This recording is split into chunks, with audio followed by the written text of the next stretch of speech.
And hello and welcome to Gypsy Kiss. It's Humpday Hoedown. I'm Magical Treasure Princess and life coach to the rich and famous, Shelley Carney.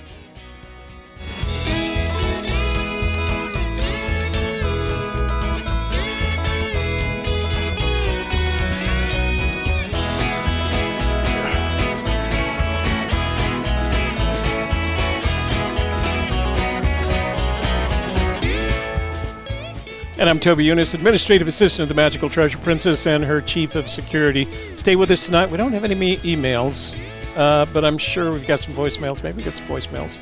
If not, we'll just open up the phone lines early and see how that goes, all right? How are you doing, MTP? Doing okay? Yeah. I'm doing super. Right, super duper. We just had another great call on the Sales Leaders Institute. That was a lot of fun. Interview. Humpday. Indeed, Humpday. Humpday. I don't know where that is. Oh, because I took it. I borrowed it from the.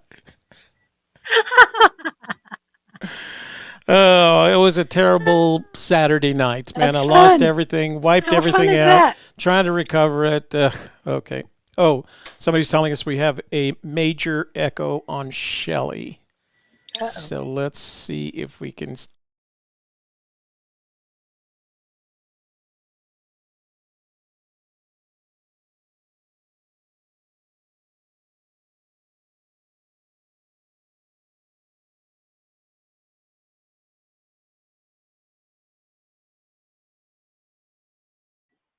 Desktop audio, check. Oh, no. So I'm getting text messages saying, talk to me. Hello and welcome. Hello. It's me. Let's see. Magical Treasure Princess. Do I sound magical? Talk to me. Okay, so we have many people in the chat room saying hello, and we can say hello back. Hello, Colorado, one of our mods, Larry Smith, Davio, Corey J, Rudy Green, Christine Kenzie. We have Hooli, another mod. And we have Andre, K-Pro, another mod. Finished 4 because I can. Bobbert. Still an echo. Chris B. 23, Monarca. Magical is still echo. Why are you echoing? Lines of lights. That's off. That's off. Input. Well, I don't know. We just did a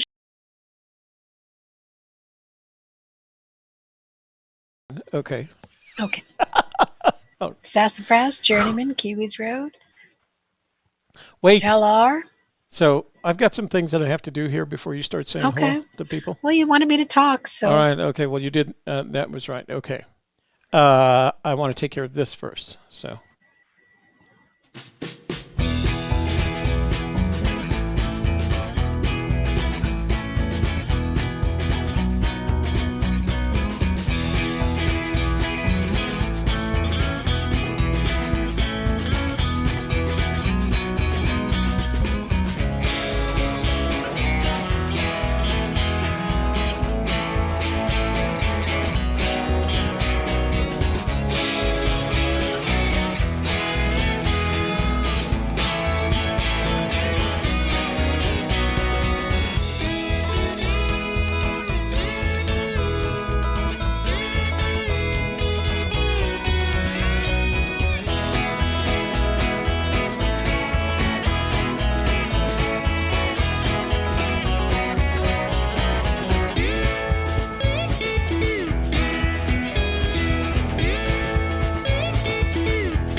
I wasn't going to do it a second time. Aw. But it's hump day. But it is hump day. You're right. So let me take care of this. First of all, so I don't know if you saw my Saturday night, guys, but it was the equivalent of a AGK disaster. I lost audio, and in the process, I had to reset my Rodecaster back to factory specifications. So I lost all of my buttons. There's 8 buttons over here that can provide me sounds. And technical. He didn't have to. You just I chose to do that. That's right. I chose to do that. So I don't have a ka-ching tonight. So I'm going to actually have to make the ka-ching sound. So, right. Yeah. Remember, please, before you leave tonight, to like our videos. YouTube likes it when you like our video. The Magical Treasure Princess loves it. Magical Treasure Princess. That's right. And that's my thumbnail right there. When you like our videos, share it with your family, your friends, your neighbors, your business associates, the entirety of your social network, so they have something to do while they're staying at home. And finally, if you are not already a subscriber. We can grow the channel. Oh, yeah. Sorry, I forgot your part. Shared with your family, friends, and business, the entire social network, so we can the channel. And finally, if you are not already a subscriber, this would be the ideal time to subscribe by pressing on that subscribe button. And then when you see the notifications bell, ring that notifications bell, and that way, when we start a live stream, you'll be immediately informed and in the know. Because there's nothing better in life, brothers and sisters, than being in the know. Except having so it's been an interesting week for us because we had some other stuff happening. The new business that we started is getting busy, and we're delving into a whole bunch of new and interesting technology. So it's taking time, and what we've done is I don't know whether you guys are aware, but we're streaming 6 nights a week, right? So 3 of the nights go to AGK, and so wait, 6 nights or 5 nights? Well, streaming. We don't stream on Tuesdays and Thursdays. That's our Zoom, right? Zoom conference. So and it's 5 nights. Members. Wednesday, Friday, Saturday, Tuesday, and Thursday. So the only night we don't. I particularly do. I do stream every day. Every day at 11. Right on the softer side. So considering where we are. It doesn't leave us a lot of time, so we find ourselves literally finishing this show, and we close OBS so it ends the stream, and we stay on Zoom and do business for another three hours. So we did 3 hours last night. Yeah, it's gotten pretty busy for us. So. Yeah. But as usual, it's a lot of fun. So I don't have any emails. Let me see if I got any text messages. Ooh, do get some text messages. So a couple of things. If you want to communicate with us, one way to do that is to use the chat room, but precede your comment or your question with an @ sign, the little squiggly thing, Gypsy's Kiss, and that way it'll highlight for us, and I'd appreciate if maybe one of our moderators would do that. Of course, you won't be able to see it. It highlights it for us in the chat room, and that way we can take a look at what you're commenting or questioning on. Sarah Rock says that they got their face shields from 3D Bronze. Oh, good. Yay. Yeah. And that was that donation that we made a long time ago, right? It's been about 3 or 4 weeks now. Yeah. Well, good. We have to thank 3D Bronze for that the next time we see them. Another way to reach out to us is using our studio phone. That number is 202-815-1171. You can send a text message to that number right now. You can leave a voicemail of up to 3 minutes, apparently. I thought it was 2 minutes, but Marilyn set the new record of up to 3 minutes. And we'll listen to those voicemails later, assuming that they don't have any effect on our monetization. And then, of course, last but not least, you can go to the bottom of your chat window and you'll see a stylized but grayed out $sign. Click on that $sign, and YouTube will very happily walk you through the process of contributing a super chat to a Gypsy's Kiss, half of which goes to the Magical Treasure Princess. After the 30%. after YouTube takes their cut. Yeah, after YouTube takes their 30% right off the top. And you'll see it pass overhead every once in a while. We do have a Gypsy's Kiss PayPal account at paypal.me/Gypsy's Kiss. And the nice thing about contributing to that account is YouTube doesn't take anything from us. Chatter's going to make a donation to the Human Fund. Oh. The Human Fund. Money for people. It's a Seinfeld thing. Oh, sorry, I missed it. You're like, ooh. I was never a big. I don't watch TV. I don't watch TV, and I don't listen to music. I just work. And Corey J is in the room. I want to say hi to Corey J. Watch your news. Pero que mujer. Corey J is in the room, and I want to say hello to Corey J because he's the newest member of the Member Vault. Oh, he joined today. Good. How exciting. Sarah Rock says the hospital would like to send something to everyone who donated. I have a list of names. They would like addresses. You know what, Sarah? It was our pleasure to make the donation, and we were happy to see it go to your hospital. It's the least we can do to contribute to the amount of effort. It's a video of Sarah saying, thank you, everybody. That's all we need. Yeah. But we're good otherwise. So what I'll speak for everybody. I was going to say was it was our way of making a contribution to these the frontline healthcare workers that truly are putting their lives at risk for this. So it's our way of saying thank you to you. You don't have to say thank you to us. Just, stay healthy, stay alive, and keep doing what you're doing. So. And let us know if you need anything else. Yeah. If there's other ways that we can help, we'd be happy to. Our contribution, because our skill set is core competencies. Take care of our healthcare workers so they can take care of us. Because our core competencies is in the area of streaming and technology and things like Zoom. As you guys well know, every Monday night we're hosting Dr. Coffee Brown on COVID Conversations channel. We actually converted one of our other channels over to this, to COVID Conversations, and we're hosting him every Monday night so that he can answer your questions. If you do have any questions, you can send them to covidconversations@gmail.com, and he's very good about answering them. And he was very complimentary, actually. It's kind of interesting. Last night after we finished, or Monday night after we finished, and we were talking on the Zoom connection afterwards, he said, those were really good questions. So you guys are knocking him out with your good questions. Hooli says 3D Bronze is still taking donations at 3dbronze.com. Maybe I'll go after. I don't want to keep everybody. I'll go after the show, make another donation on behalf of Sarah's medical center. That's a good one. Let's see. So I do have to mention we were in our member vault last night.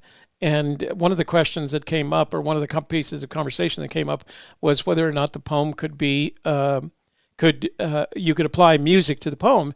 And we mentioned to our members that we've had several songs from, several people. LR did a couple. I know Sassy has done one, and she's done it to the tune of a couple of popular songs, one of which is Amazing Grace. And I said the big problem was that last sentence in each verse. It's got too many syllables. So you end up trying to smush all the syllables together to make it work with a song. It makes a much better poem, as House Husband says, poem than a song. So I'll tell you what, why don't we do this?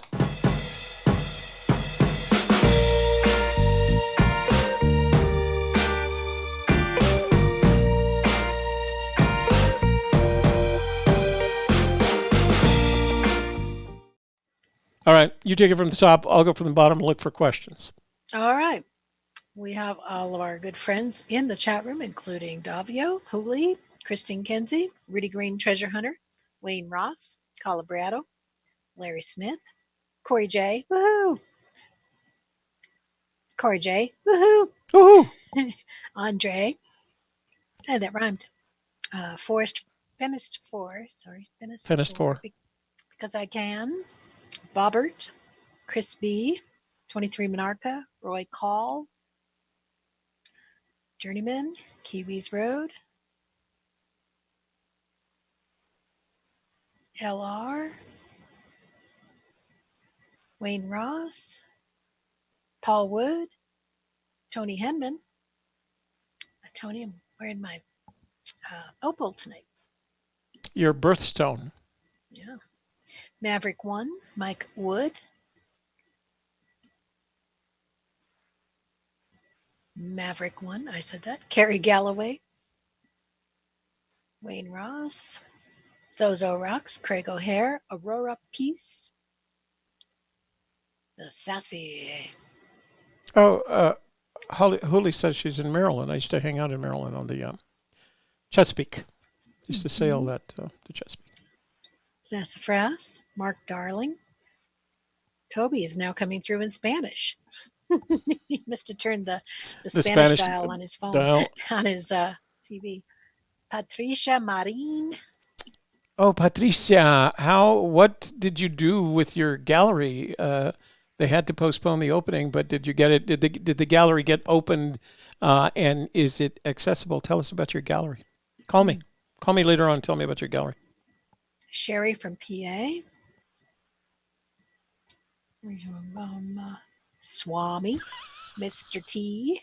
So Corey J says, as a new member of the Vault, I got to say I wasn't sure about joining until I heard Toby's Irish accent. Oh, all righty then. Gosh, well, we're glad to have you. We are glad to have you. We look forward to seeing you tomorrow night. In the meeting tomorrow night. Yeah. Because we're going to be looking at a video and chatting about that. That'll be fun. James Casey, Andre, Zozo Rocks. Captain Marvel's here. She was in my room this morning. 93 Butterscotch, as were you. As was I, under the in my AGK uniform. That's right. A woolly worm is a type of artificial lure used in trout fishing. MJ Inzer is here. Some people swear by them. I'm not a big fan, but.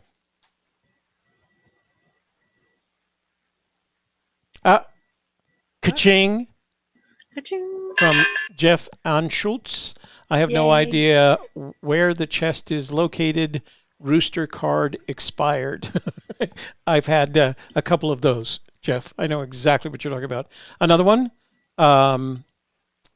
from Mel Ka-ching from Mel Rusted. Oh. He said he sent me an email. Let me see. How can I do that without chroming up here? Let me take a look at it real quick. Chroming up. 2 Trips is here.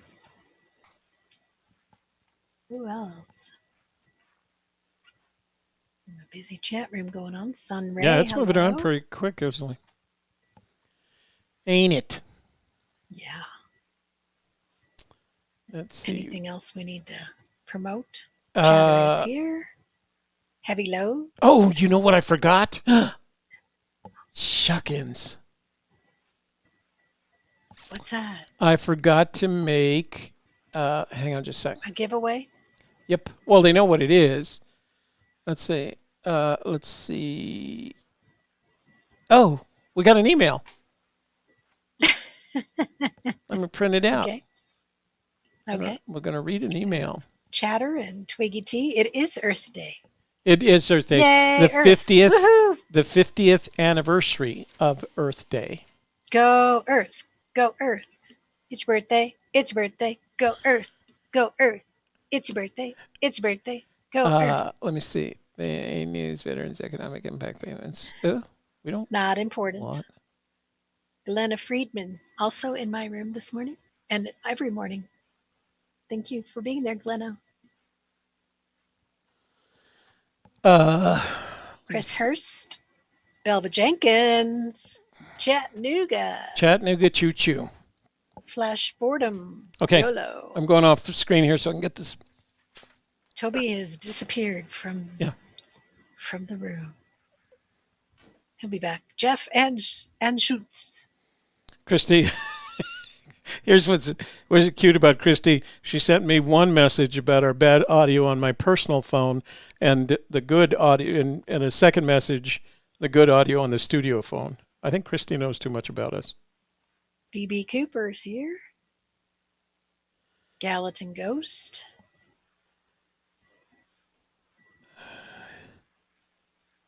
Okie Tarman's here. Jim sent us his picture, his photograph of his big screen watching us holding up a drink. So he's really enjoying himself tonight. All right. Chris Merchant is here.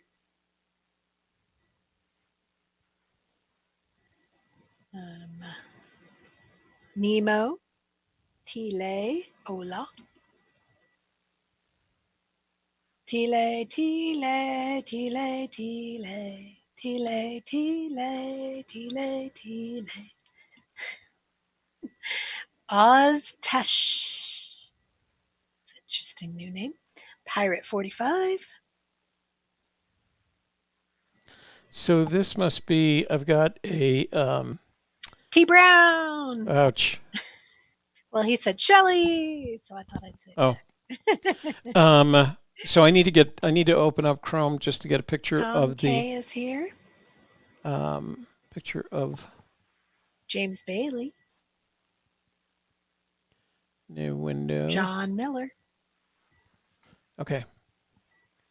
Rooster card expired. Oh no.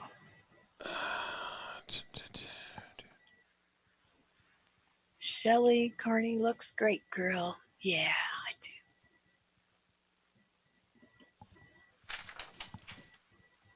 What are you doing? I was voguing.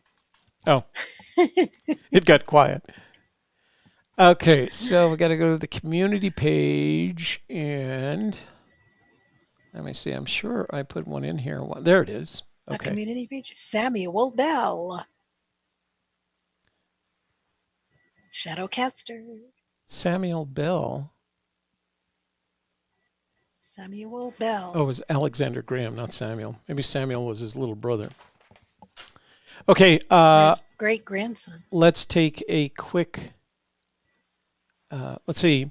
Kiwi's Road says, have you or Shelley ever gone fishing in some of the places Forrest has? And whereabouts and how did you feel in those areas?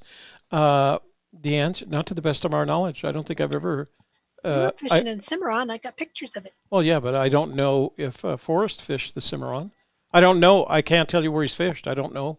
The only place I'm aware that he's fished is on the Madison, and I don't know that he ever mentioned fishing on the Firehole, and I have not fished on the Madison. So that's the only place I'm aware of.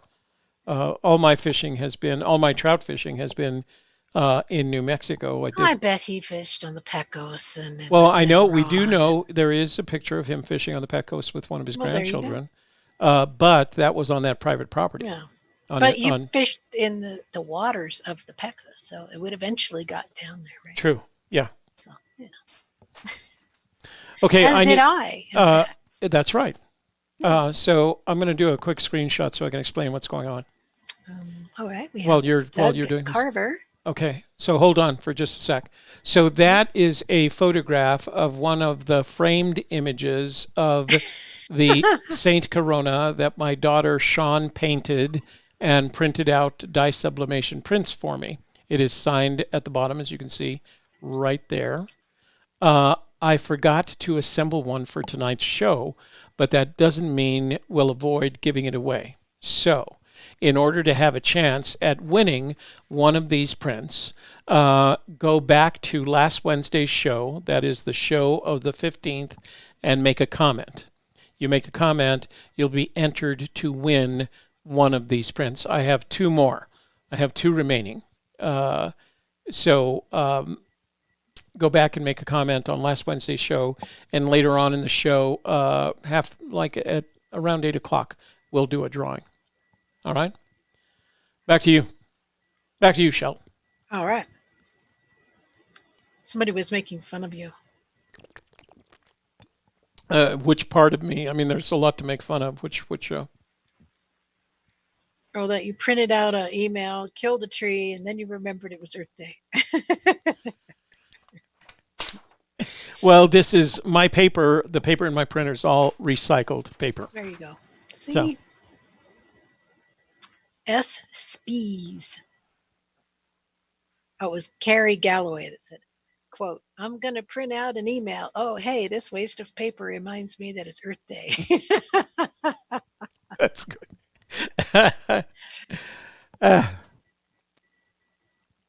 Larry Smith says, I will invite Toby, but he will probably decline. I don't know what he's inviting me to. If it involves pineapple upside down cake, I will probably show up. No, you won't. Yeah. Not till the pandemic's over. That's true. Not till the pandemic. Barry Martin says, hello, Toby. A. Mungo Jerry. Not true, whatever that's about.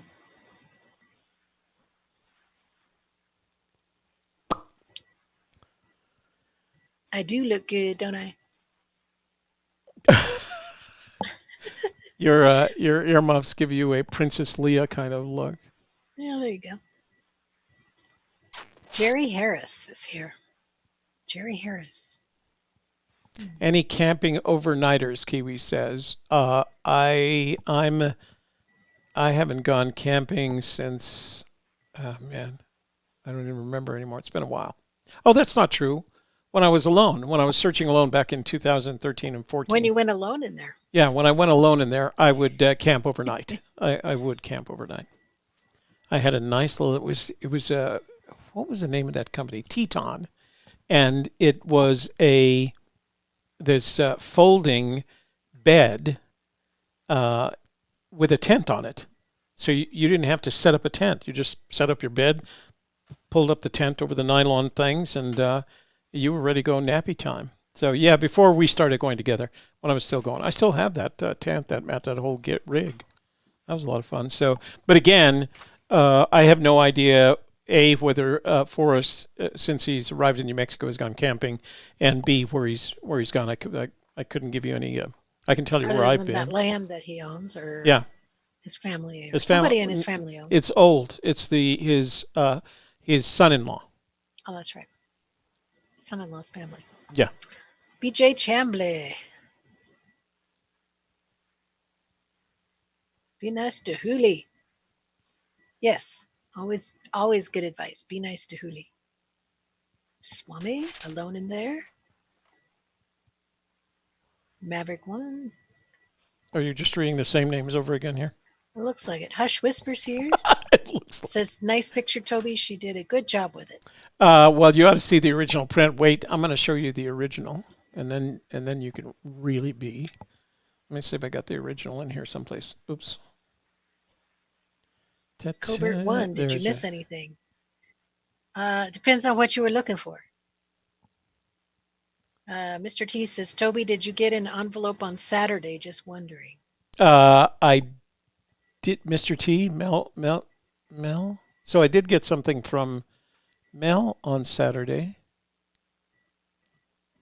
But I haven't been to, I did get a notice for packages today from our UPS store, but I haven't been there recently. So if it came in on Saturday, I haven't been there to pick it up. But they did send me, like I said, so Clueless Geezer's in the room. He says, Santa Corona arrived at mi casa this week. So beautiful. Sean is a true artist. Thank you so much. Very generous. You and Shelley rock. Very nice. And so does Sean. Okay, so whoever thought that so let me show you a screenshot. This is the original piece. Is there a way to grow that up? No, I guess not. Grow it up. That's blow it up. Oh, grow up. Oh, grow up yourself. Go home, Toby. You're drunk. Go home. That is the original piece of art. That's Sean's retablo, original retablo of Saint Corona. And then the tin work, of course, was done by my son, Jason. So it's a collaborative effort. And once I saw them, I think I've told this story before, but once I saw it, You must have it. I decided I needed to have it. And so I bought it from them, and now it's hanging on my living room wall. And I have on the wall of my living room. And you have a print. Yeah. So I've had, so I do have 2 left right now, but I've asked Sean to send me another set of 10. We'll just keep giving them away through until the pandemic finally goes away. There you go. Dang, until everybody in the world has one. Right.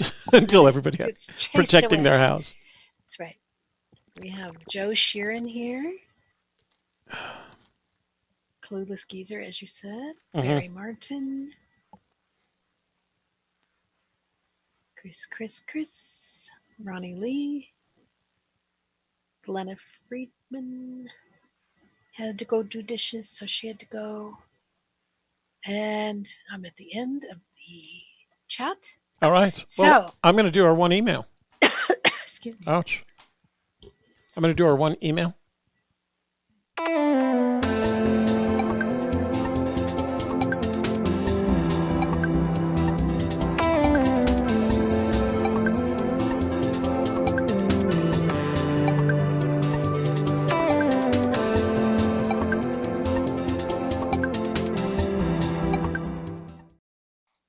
Are you okay? Well, popcorn stuck right there. Oh, a little popcorn. All right. So I know you enjoy reading these emails, but this one is Mel from Oklahoma, Mel Rustad. He says, I'm a bit puzzled about the bells and jars that Forrest Fenn buried. With multitudes searching over the years for this chest, assisted by the poem without success, what are the chances that any of them will be found without any clues or hints? He alludes to the fact that they may be buried 3 feet down on BLM land. One would conclude he would not knowingly contribute to any activity that would deface or alter the land. To me, it seems they will slip into obscurity and be forgotten to time.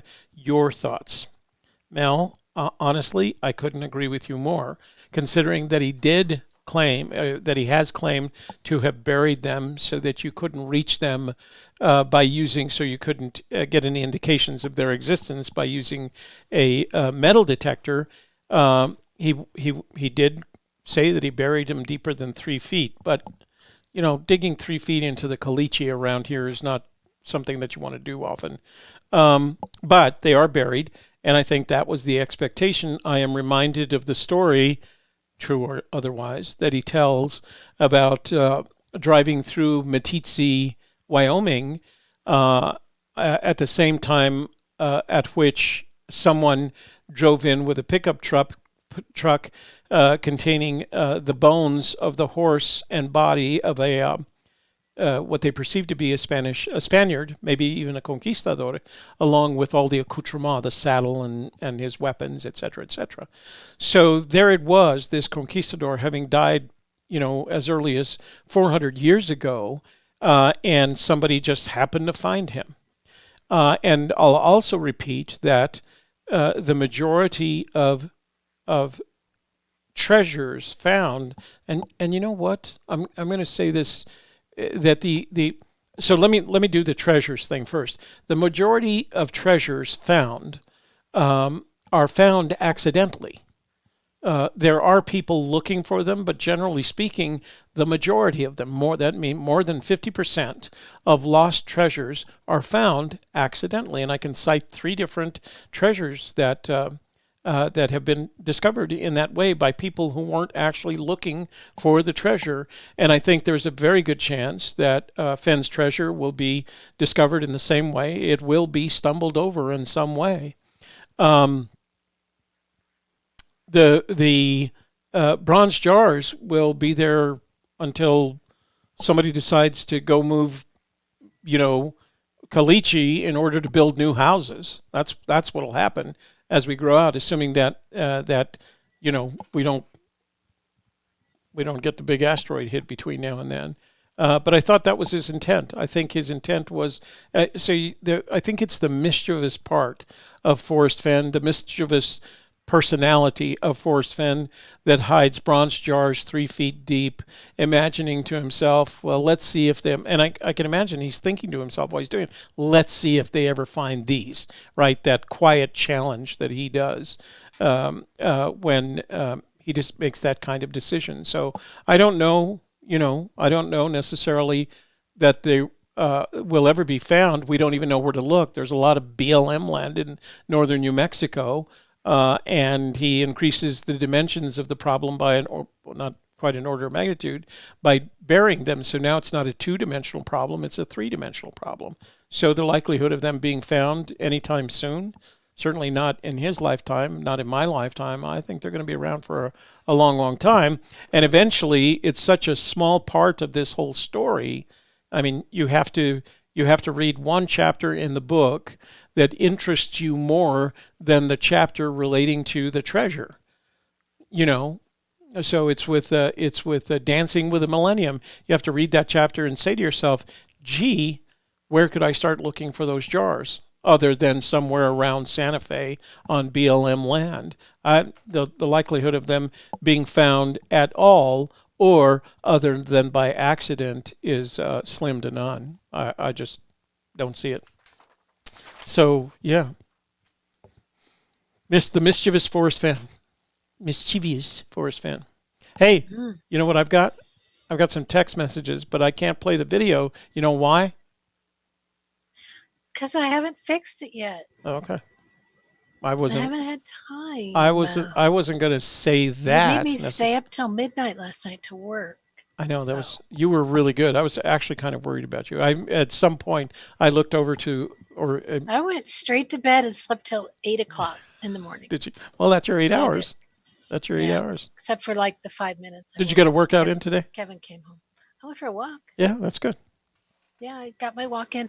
It was super cool because I said a little prayer. I was like, please stop being windy right at noon so I'd go for my walk. And it did. And then it started back up again. As soon as I got home, the wind started back up. So I control the weather. I just want you to know that. I want you to know that. Right. Okay, good. That's actually good news. I will start calling you at around 4. No, you got to walk when I walk because I only get a window of an hour. Oh.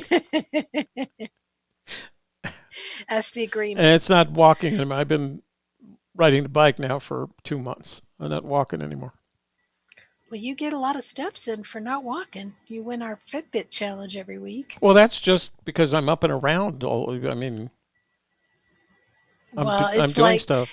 Kevin's ahead. No, Toby's ahead. No, Kevin's ahead. No, Toby's.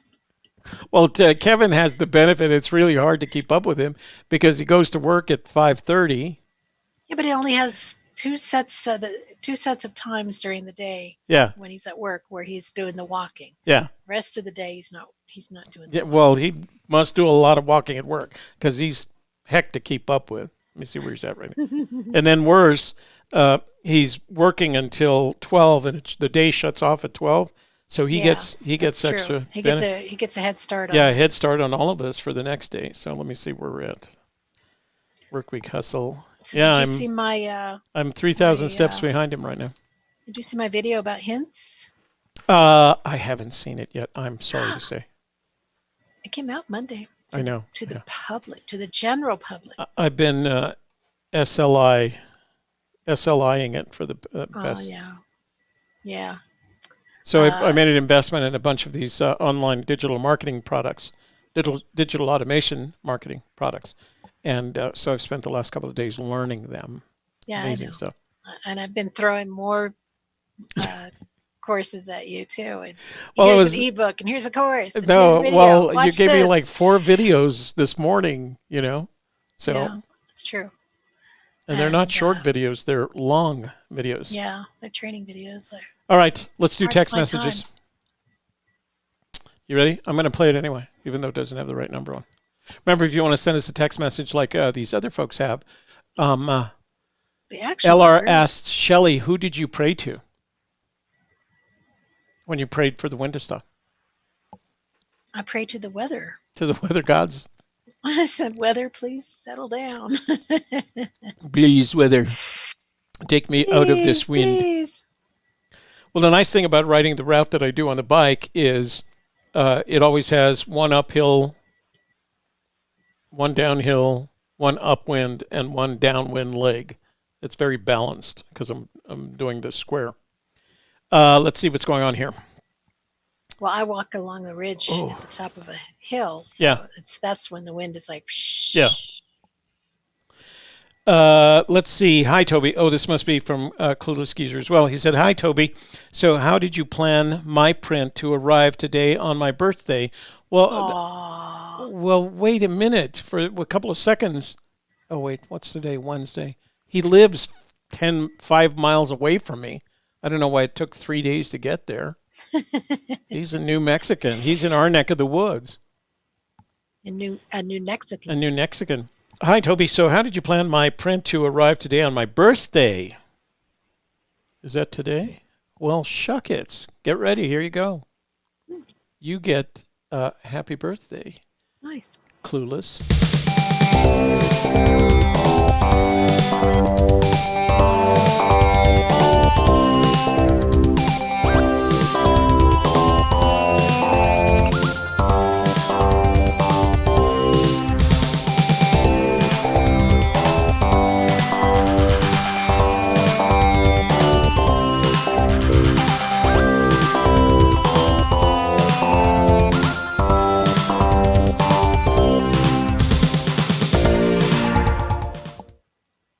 Everybody say happy birthday Happy birthday to Clueless Geezer. Clueless Geezer. Happy birthday to you. Did you see Craig O'Hare's message? He forgot to put his name on the text he sent you earlier today. 973 area code. Oh, well, apparently that's what I'm reading then. Oh, okay. So that's not Clueless Geezer. That's the one that I'm reading. That's the 973 area code, and it only got there today? Because I sent that 2 weeks ago. From New Jersey? Yeah. And I send it priority, and it shouldn't have taken more than 3 days. All right, well, I'm going to read it. That, dang nabbit, that happy birthday was not for Clueless Geezer. Oh. That happy birthday. Happy birthday, dear Craig O'Hare. Craig O'Hare. Happy birthday to you. Hi, Toby. So how did you plan my print to arrive today on my birthday?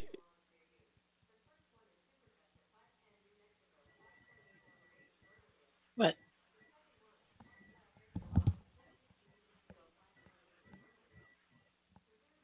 What's going on?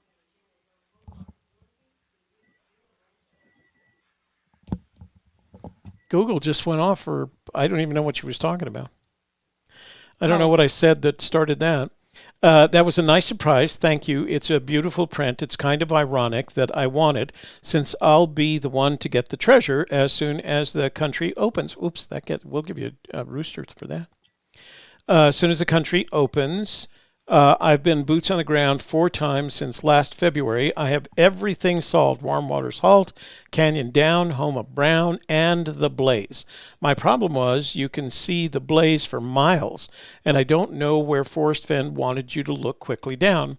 I finally understand what I missed, and now I have the final piece of the puzzle. I revisited some of Forest Fenn's old videos and found the info I missed. The answer was right in front of me the whole time. You're all going to be amazed when you find out where it was hidden. Now I understand how you'll go right to it, as Forrest Fenn says. For now, yes, I'll take a rooster, but soon I'll have an eagle eating your rooster. No, don't let poor Rudy get eaten. Also, I can tell you one of the aberrations is on the map page in The Thrill of the Chase, and it's not the face thing. I heard someone else say. Thank you, and to all searchers, stay safe and well. All right, you did earn. We're going to do roosters, buddy. You earned a rooster. You're now officially on.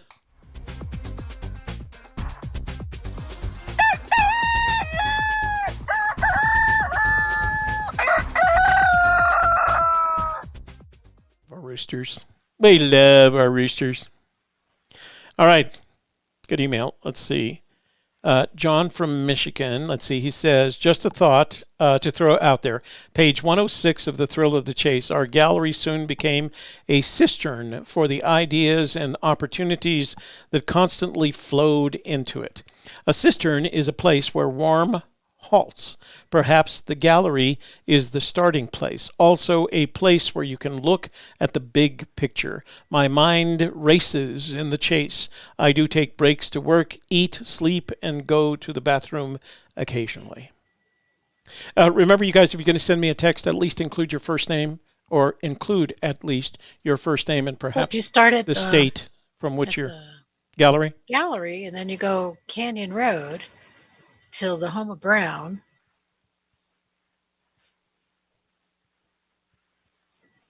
Then, do you know of Brown family in Santa Fe? No, but if you go up Canyon Road, you know what you're going to find? No, you got to go Canyon Down, up Canyon Road. Well, there is no way to. The only way to go Canyon Road down is illegally because it's one way after Delgado Street. Let's see what we got here. Hey, you two, I am just pondering on specialized knowledge. How deep into a topic do you feel is specialized?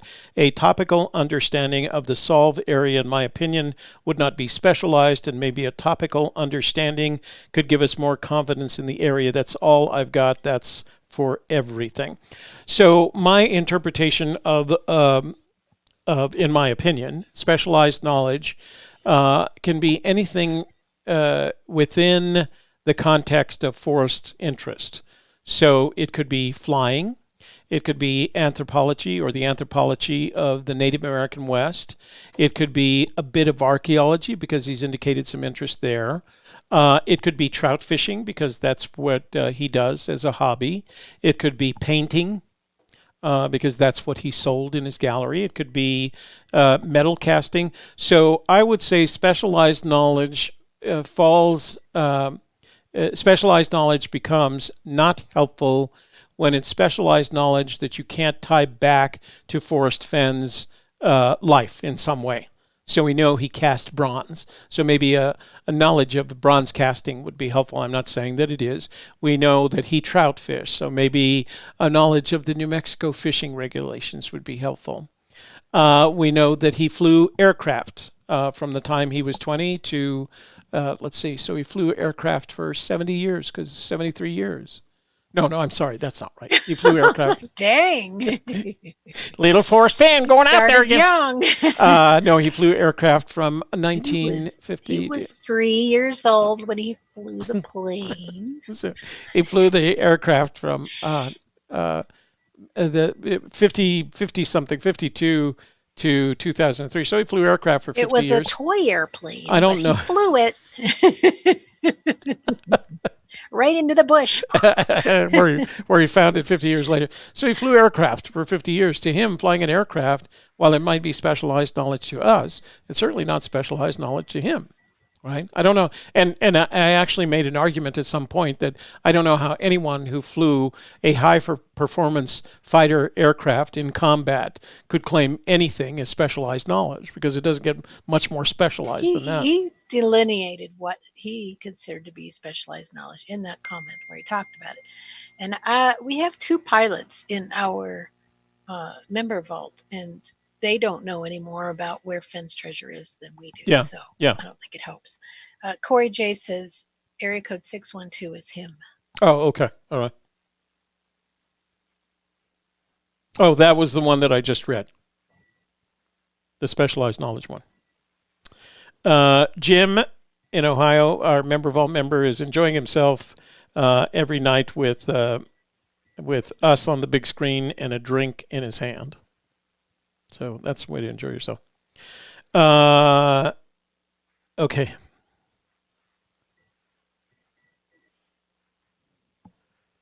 All right, is that it? No, I was going to tell you. Mike Wood says specialized knowledge is single-purpose knowledge. Yeah. Yeah, and he did make a list. I mean, you could go to Terry Scant, look up specialized knowledge, and it had a list of the things that he considered specialized knowledge, none of which included flying or trout fishing. So, Ken from Oklahoma. Is there such a thing as a list of trustworthy young people who will do boots on the ground for upfront travel expense and a percentage if found? Not to the best of my knowledge, and I'm not sure why. I mean, I just don't think anybody's gone through the effort of collecting. My son might do it. He needs a job. Collecting that data. You want to send him up in the boonies looking for treasure? Ken, Oklahoma. He's been up to Hemis several times. Oh, he has been. Knows That's that right. area. Yeah. Ken in Oklahoma says, so with the info on jars 3 feet deep and him not denying he buried it, if you don't dig a 3-foot hole at every possible, you could be right on top of it. Digging 3 feet is hard. Rocky landscape is hard. Typing on telephones is tough, isn't it? Ken, we don't think that we do not think that the treasure chest is buried, and the reason is similar to the one that I cited earlier, and that is if you buried the chest, if he buried the chest, you've now transformed a two-dimensional problem into a three-dimensional problem, where one of the dimensions is hidden. Like you know what? If he buried the chest, then I will. Toby Younis on April 22nd, if he buried it, this is the Toby Younis flat out statement. If he buried that treasure chest, it will never be found. So there, put that in your spike and pope it. Candy doesn't want to be a rooster because she says, I know where the treasure is not. Well, it's not a whole bunch of places, right? It's not nowhere. It is. Now, there's an interesting logic problem, huh? Mm-hmm. Because you could know a lot of places where the treasure is not. Okay, let me see if I got any. Oops, I got some more comments before even turning around here. Whoa, what do we got? From 203, it's, this is from Oz in Connecticut. I will give you a hint. They can't take my name away. Sorry, I will give you the first clue. They can't take away my name. That's the first clue. What does that mean? Who is they? Alexander Hamilton. Mm. What's your name, boy? Alexander Hamilton. Did you get that track? How do you know that No. song? Oh, okay. It's from the John Krasinski Oh, show. Okay. We do have a voicemail. I'm hesitant to read it. I mean, to listen to it because I haven't heard it already, but what the heck? Let's see. Worst that can happen is. Hello there, Toby and Shelley. I was wondering if Toby would want to call me back.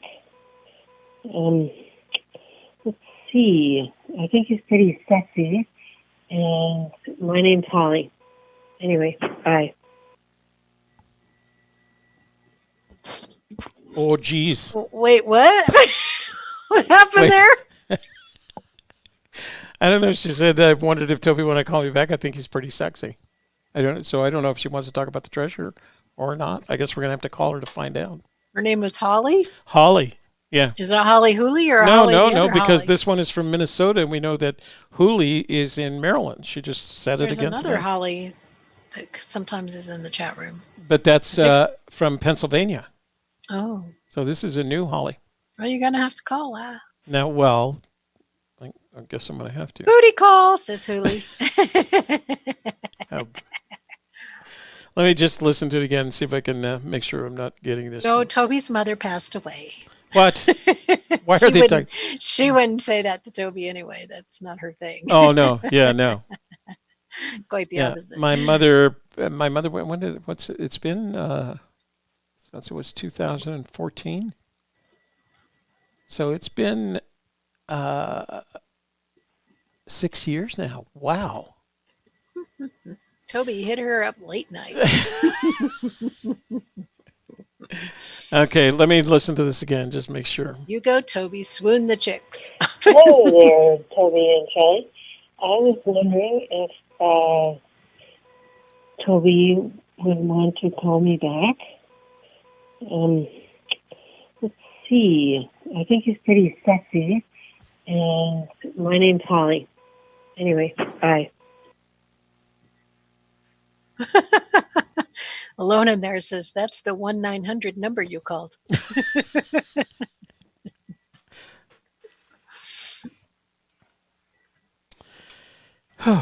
Okay, well, that's one in an interesting situation. All right. All right, I'll call this and then we'll open up the phone lines. Walter White says hi.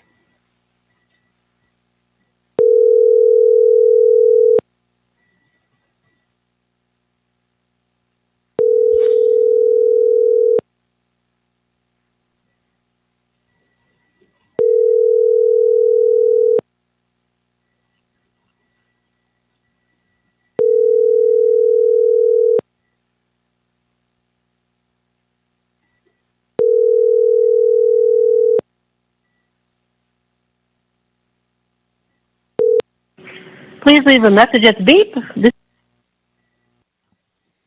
So let me see when she made this call. So April 22nd at 6:53. So it was just before the show started. All right, Holly, I tried to call back. I'm gonna when I open up the phone lines, maybe you'll call back. But I'm gonna give you guys 60 seconds to go make a comment. If you haven't already, you only need to make one. If you go make a comment on last Wednesday's show, because we're going to do the drawing for the new, for the most recent Saint Corona prize that I didn't make today. But that's good because I can make it and mail it all in one day. Ken from Oklahoma says, we can't ask that, Ken. Oh, wait, was there another one? Ken, so the info of the jars DVD is not doing it. Okay, yeah. And then Eugene says, Gadelcon, where the treasure chest is, it is still there looking for a searcher who can well adjust.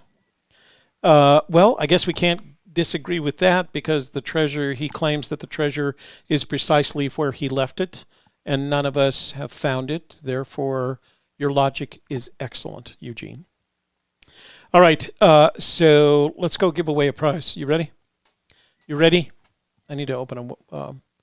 Here we go, butt drums. Here we go with the butt drums. This is, let's see, where's giveaway? Is that giveaway? Yeah.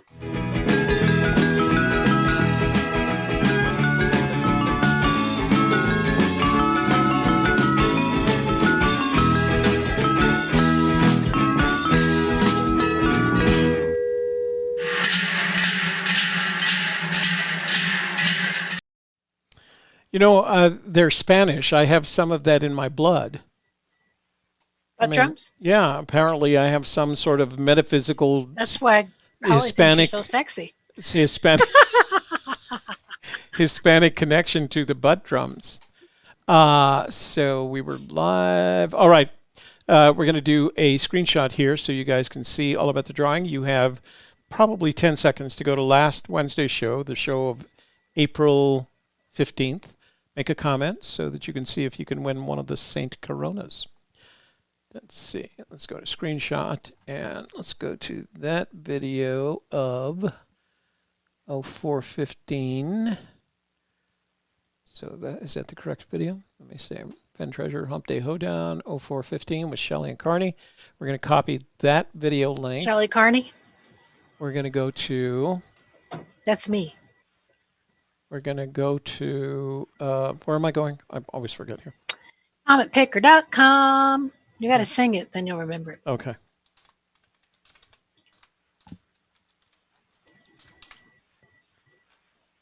Oh, why is that back there? Let me see. Take that out because it's not very pretty. Okay, and we're going to use the YouTube tools. We're going to use the YouTube random comment picker right there. We're going to scroll down and we're going to see, we're going to feed the YouTube video URL. And we're going to see how many comments there are. There's been around 40. Yeah, it's about the right number. It's been 40 or so for the past. And we're going to do the drawing, the raffle, pick a random winner. So maybe it will be you. Me? No, not you. I have one. Yeah, I know. You're not going to get another one. Oh, my God. Are you watching this? Guess. I can't see. Davio? No. Guess again. Sarah? Who wins everything from our show? Mel Rustad won again? Mel Rustad won again. Are we going to let him have it? Well, yeah, because he hasn't won a Saint Corona. Okay. So yeah, we're gonna send it Mel. So again, Mel, you should play the lottery, Mel. Yeah, if you're not playing the lottery or learning poker, he's got like the luck of the draw stuff going. Yeah, yeah, you got to play. You got to play the lottery if you win this often. You just take all that super chat that you gave us. Yeah, you know what? Send you stuff. Not important. If I didn't know this product better, if I didn't know CommentPicker.com was perfectly random, I'd say like it's fixed. Mel has won. This is what, his fifth time now? He wins something from every show he did. Yeah, he's won from the only thing he hasn't won is from COVID. He's a loyal viewer. He makes the comments. He does what he needs to do. Yeah. and he shows up and he gives a super chat. Yeah. So if you guys will all do that too, maybe you'll win something. I think he builds up good karma. You think know? that's it? And he sent us a stone. Yeah, he sent us a couple of them. And he's going to send another one for Palmer. He's sending Palmer a stone as well. So an aquamarine, no less. All right, Mel, I have your email address, so you don't have to, your shipping address. I don't think you have to forward it again. So I will put that together. I have to frame it tomorrow, and then I will send that to you. I have to make a note right now that it's Mel. Just give me a second. Colorado says he's changing his name to Mel.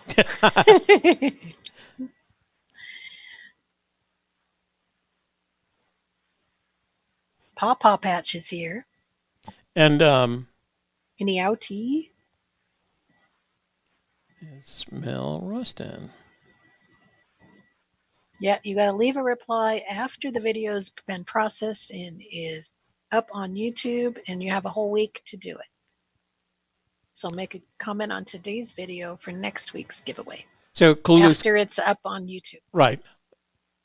So, yeah, that's exactly what to do. Just wait till this one is up on YouTube and make a comment. And that first part of when we pick, oops, let me go back to full screen. First part of when we pick eliminates all the duplicates. So all you have to do is make one comment, and it doesn't give you extra benefit for making. Mel always just makes one comment. He's just very consistent. And that's life, right? I guess when you life consistently is consistent. do the things you're supposed to do, it all adds up. So, let me see. Clueless Geezer says, Santa Corona is a Catholic saint, patroness of treasure hunters.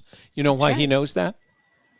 Because he won one, and when I send you the frame print, I send a little sheet explaining Santa Corona that Sean prepares for all of her saints. So, yeah, she has quite the story. Quite the story. Quite the story. Anno Dominic is here. Bertha Chacon. Anno Debbie Teal. Oh, that's an interesting play on words. Anno Dominic. Anno Dominic. Oh, I wonder if that's Dom. I think so. From Las Vegas. Oh, I don't remember it. I thought that was more like dominatrix or something. I didn't meet any dominatrix, says. What's the plural of dominatrix? Dominatrices? I don't know. Dominant matrices. I don't know. I've never had a conversation with one. Let's see. There we go. All right. Somebody's down 8 pounds. Corey J is down 8 pounds. Oh, boy. A lot of people are picking up. Okay, so that's drawing. We have done, Ken from Oklahoma got another text message. Ken says, Ken from Oklahoma, am I mistaken, or did Forrest not say one time the chest will be waiting for the clump of a boot? He did say that within the past couple of years, right? It was in an interview. Yeah, last year. Ask Christy. She's good at remember that thing. So there's something, dominatrix. So anything that ends in an X like that has a special way to make a plural. So what I'm looking for is the plural of dominatrix. So if you have more than one, what do you have? A dominatrix, like Shelley says. There's actually a bevy of. It's like matrix. Matrix is matrices. Yeah. So maybe dominatrix is dominatrices. Is that what you said before? Dominatrices? Yeah. That's what I tried to say. Extra points. I will send you a picture of a saint if you can know. Saint Domino. Where was I? We are, you know where we're at? We're at open phone lines early. Okay. Sounds like a good idea to me. Oh, you know what I can't play if I don't have. It's not that early. It's 5. You know, you're right. It's not that early. Let's do it anyway. Mm-hmm. Bah.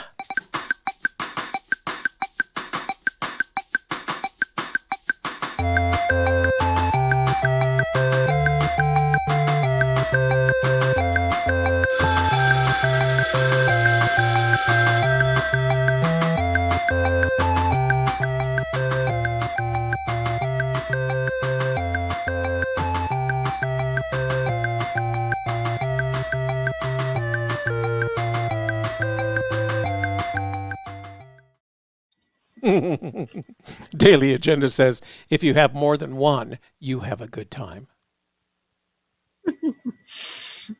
If you're into that kind of thing. I guess. Oh, yeah. See, so Sassy says it is dominatrices.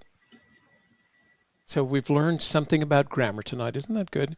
Hey, everybody, I just opened up the phone lines, and who knows what we're going to talk about tonight. You can call 202-815-1171. I'll be sure to answer it, and we'll have a conversation about Forrest Fenn and his passion for dominatrices. Let's not start what? rumors. Let's not start any rumors. There is no, that is, I just made that up on the fly. We're going to talk about Toby and his passion for women who call him sexy and leave a message. And Holly, if you call, I'll make sure we answer that call, and I'll see where it goes from there. Or call on Saturday night, because, anything goes on a Saturday night. Yeah, that's true. Anything goes on Saturday. Although I have to admit, you looked rather shocked at that call. Like, I'm only 71. I can still be kind of sexy at 71. That's not what it was about. Oh. I mean, I wouldn't call somebody I don't know and leave a message that I knew he was going to play on YouTube in front of 6,000 people and say something like that. But that's me. That's just me. Phone lines are open. Tony Gallup. Wow, that's a new number. Haven't heard that one. Hey, you've reached Toby and Shelley on a Gypsy Kiss. What's your name? Where are you calling from? And what's your commentary on the hunt for Forrest Fenn's treasure? My name is William Santianes. I'm calling from Gallup, New Mexico. How are y'all doing tonight? We are doing fine, William. How are you? I'm great. My commentary is, I think we need to look exactly how the poem is written. Oh, that's interesting. So let's assume that there are other people in the room who have been looking for the treasure. Therefore, they have read the poem. What is it that you would recommend? I recommend, just like Forrest said, and look at the poem exactly as it's. There's two versions of the poem, right? There's one and Too Far to Walk, the one we all know, that's next to the treasure map. And then there's one in The Thrill of the Chase. And I recommend looking at both of them exactly how they're written. And I think a tip for news searchers, I pay attention to the dates. Even though Forrest said that there's no recollection to that what those dates mean, he wouldn't have stamped them there for nothing. Which dates are you talking about? Just the stamps in the books. Oh, the postmarks. Yes, sir. Is that what you're talking about? You think that has some, there's something there? I do. I do believe that it's very heavy. Okay. So I'm going to give you something else to think about. Since you brought it up, and since you may want to go look for it. There's actually a third version of the poem. Okay, and this is the version that's printed on his old website/blog. Okay, is that on the One Horse Land? No. I'm sorry. The Old Santa Fe. Old Santa Fe Trading Co.com. Yeah, there's a third variation of the poem there. So, and I mean, you'll have to work that into your calculation. Okay. And the mirror poem's got to be a part of it. In your opinion, right? Because these are all your opinions, right? So, in your opinion, these are all my opinions, and the mother of Indiana Jones got to be a part of it. You mean that article that he wrote in contradiction to the academics? Correct. Yeah. And I mean, he published that on Old Santa Fe. Right. So, based on all this analysis that you've done, what are the chances that the treasure will be found sometime in the next year, but perhaps after we are no longer burdened by a virus? What do you think? And that was something I was going to bring up. That's why I was calling in. I'm usually a pretty quiet person. Mm-hmm. But since we're all locked up right now, yeah, I think somebody was very close very recently, and he mentioned that not too far long ago. I think it was the beginning of 2018. What was it that he said that implied that somebody was very close? It would be just a matter of time. I can't remember the exact post, but he just also resurrected that same saying that it's just a matter of time.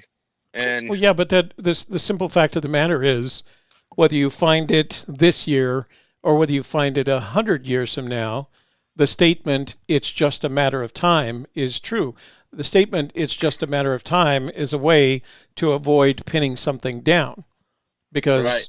everything is just a matter of time. And the matter of time could be day after tomorrow.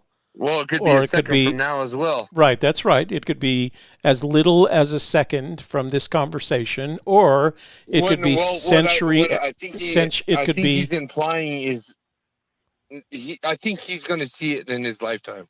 Let's put it that way. What has he said that makes you believe? I'm just reading all the blogs and all the posts, everything you guys done. Well, wait a minute. I appreciate you guys, everything that you guys have done too. You guys have put a credible amount of work into this thing. Okay. So let me go back to the question. What is it that he said that leads you to believe that? I can't remember the exact blog, or there was a. Was it something email that he said? Because there's a lot of I can't YouTubers remember the exact point. Oh, I see. Okay, and I apologize. I should have, had some. So better stuff in front of me. But in your opinion, when do you think the treasure is going to be recovered? Within the next, at the very least, 2 years. At the very most, 10 years. Oh, so that's going to make him around. Well, he's 89 right now. Right. So he could be 99. You feel like you said you feel like he's going to be around to see the treasure found. Definitely. He's going to be 99 years old. I think he has there's some part of a key to him. It says I'm umbilically tied to it, right? Mm-hmm. Yeah, umbilically connected to it. So I think we're gonna see it before Forrest goes, and I hope whoever finds it, could spend that time with Forrest. Yeah. That's a very special individual. Dominic, I'll call you after I'm done with this one. So based on what you're saying right now and your interpretation of these the variations of the poem on a scale of 0 to 100%, what is your sense of the probability that it's going to be you that finds the treasure? I can't even put that on. I can't even scale that out because of my life events. That's why. Oh, that's how much I want to find the treasure? 79%. How much I'm really gonna freaking be able to find the treasure with my life? Maybe 36%. Really? So tell me, what is it about your life that reduces the probability? Dude, we all got to work, man. We're not talking about drama. We're just talking about the fact that we have lives, right?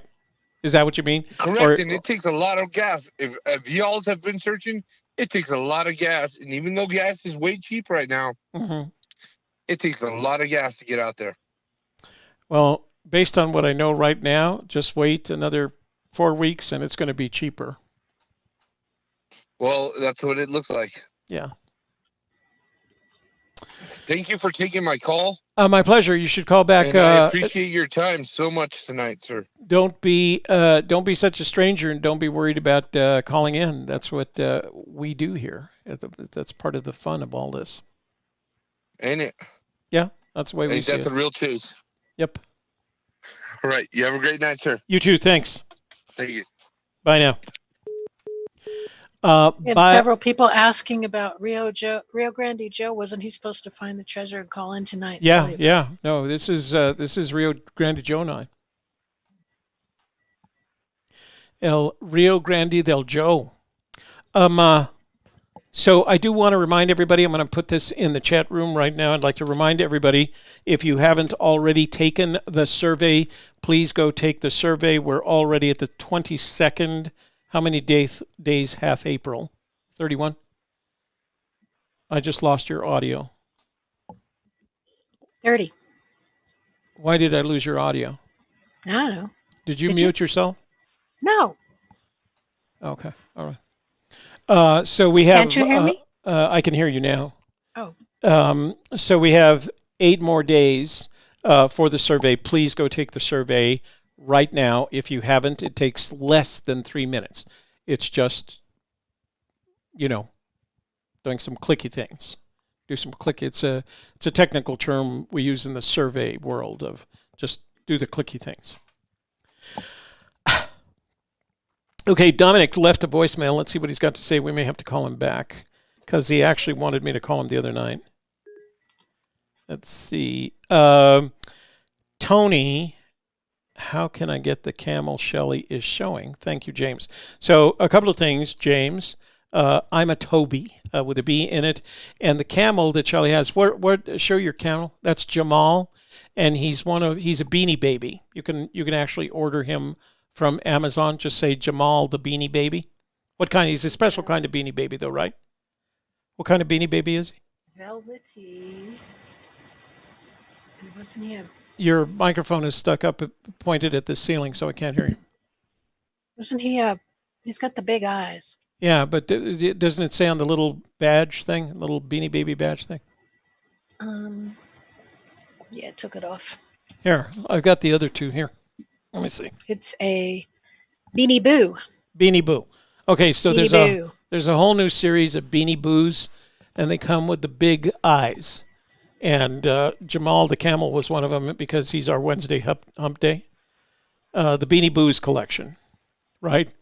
And Jamal was one of those. Is Rudy the Rooster a Beanie Boo or just a regular Beanie Boo? No, he's one of those Chinese New Year things. Oh, yeah, that's right. Year of the Rooster. So go to Amazon, look Zodiac. up Jamal Beanie Boo, and he'll be on there because that's where I got that one. A stereotype Beanie Baby. Yeah, it is kind of a stereotype, isn't it? Jamal. Figures, huh? I didn't name it. Let's see what Dominic has to say. Toby, it's your boy, Dominate. Give me a call back, please. All right. 702. Don't do that. Do that. So, guys, if you do leave a voicemail, I see your number here. I mean, I have your number. You don't have to leave it, and we would prefer that you didn't leave it on the voicemail. That way, when I play it, I don't have to do that little voicemail dance. All right, let's call Dominic back.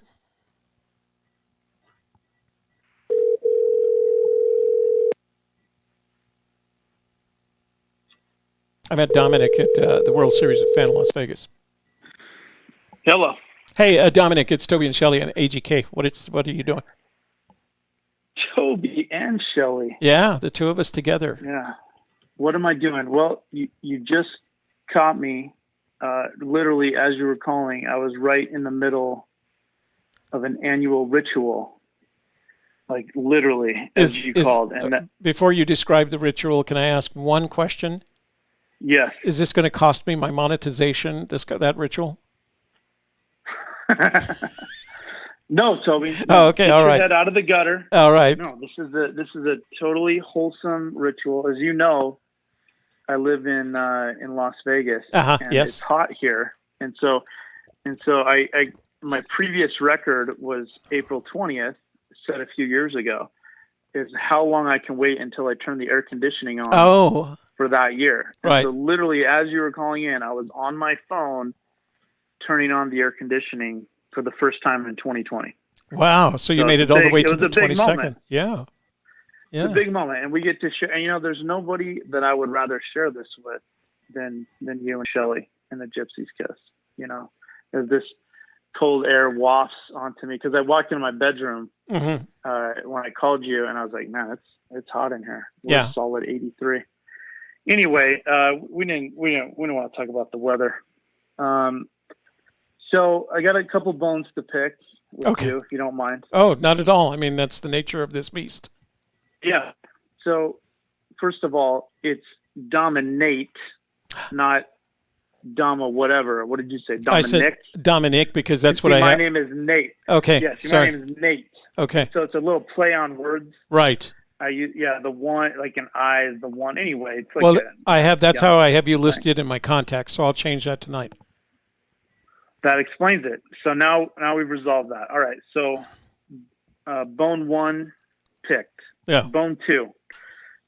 Last week I tried to call. I don't know if you got my message.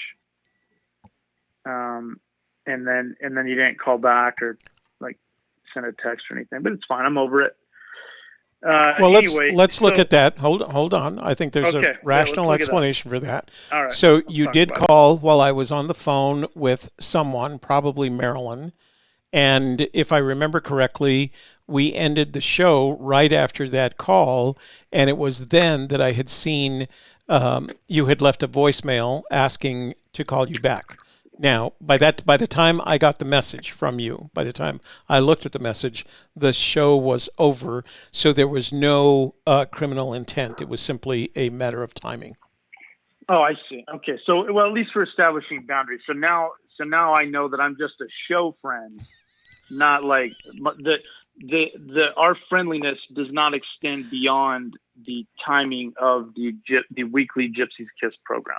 Well, I just didn't know what the boundaries were. No. So it could very well, if you indicated in your voicemail that I could call you back either during the show or after the show. I have to assume, the nature of programming, that when somebody calls and asks me to call them back, I have to assume they want to be on the show. They want to have the conversation on the show. Yeah, no, I didn't. Are we on the show now? I thought I was just talking to the two of you. No. You are on the air. Oh my gosh, we are wasting time. Let's get to the real stuff then. All right. Now I'm just embarrassed for all of us. You do not have to be embarrassed. I thought this was just a friendly phone call. No, well, it is a friendly phone call. But on the show. But only with okay, I got it. All right. So last week, Toby, you made a comment that you said, and I'm paraphrasing here, I'm over it. I'm just going to hike into the canyon and I'm going to look for the blaze and I'm going to find it. And you said that Forrest got wind of that and he was upset not upset. Maybe that's too strong of a word. I don't know. And he rebuked you publicly or something like that. And I would like to kind of expound on that a little bit. First of all, am I accurately telling that correctly? And then the question is, why do you think he would care so much? I can tell you precisely why he would care so much because he let me know. So you had the story pretty well in hand. I was doing a show, and the show was entitled the equivalent of Forget the Poem.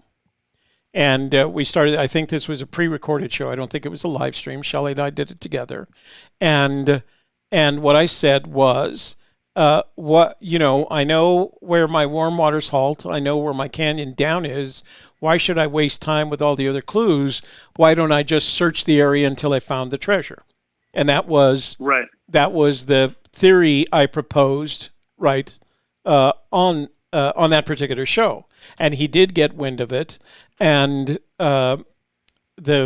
his response via intermediaries was the equivalent of you are dismissing the work that I put into the poem. Now he didn't say it quite that politely, but that was the message. The message was, don't you dare dismiss the investment in time and effort that I put into making that poem.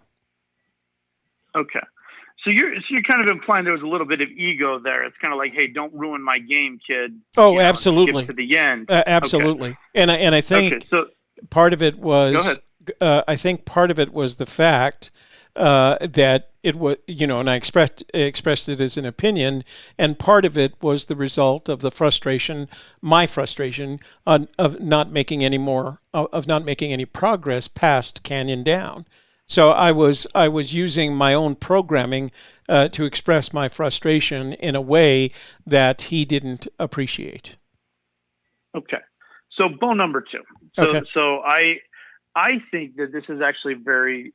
I think truth can be extrapolated from this. I think a logical mind could use this to formulate some conclusions. If you think it was ego, then you can certainly come to the conclusion that you did, that Forrest was just, he didn't want you messing with his game. Right. I don't think that's what it was. I think from that and other things, there are no shortcuts, plenty of quotes. I think that we can deduce that the treasure is it's not near the blaze, in the sense of it's just not near it. And I see that a lot. I hear people talking about this. I don't think Forrest has said anything to imply that the treasure is in close proximity. By close proximity, I mean within 15, 20, 30, 50 feet of the blaze. And so if that was the truth, right, and you got some guy, no offense, telling everybody, hey, just go look for a blaze and then you'll find it. And if I made this game where there's no shortcuts, I would probably come out and say, hey, look, that may sound well and good, but that's not going to get you there, because you can. And if you think about it logically too, I mean, there's only so many canyons in the Rocky Mountains above 6,000 feet. And I think a lot of people have gone looking for interesting things. I don't think the treasure, I think this experience that you share is evidence to support the idea that the treasure is not near the blaze. And so I think his response could also be attributed to that. Like he just didn't, it wasn't ego. It was just, he didn't want people wasting their time. Because if it isn't near the blaze, then you're not going to find the treasure by going to the blaze and looking around that. Right. So that's what I wanted to say. Do you have any thoughts on that? All right. So let's go back to your initial conclusion, because I'm not sure you explained it. Your conclusion, based on the conversation we had prior to that, was that therefore the treasure is not near the blaze. I'm not sure I understand how you got to that point.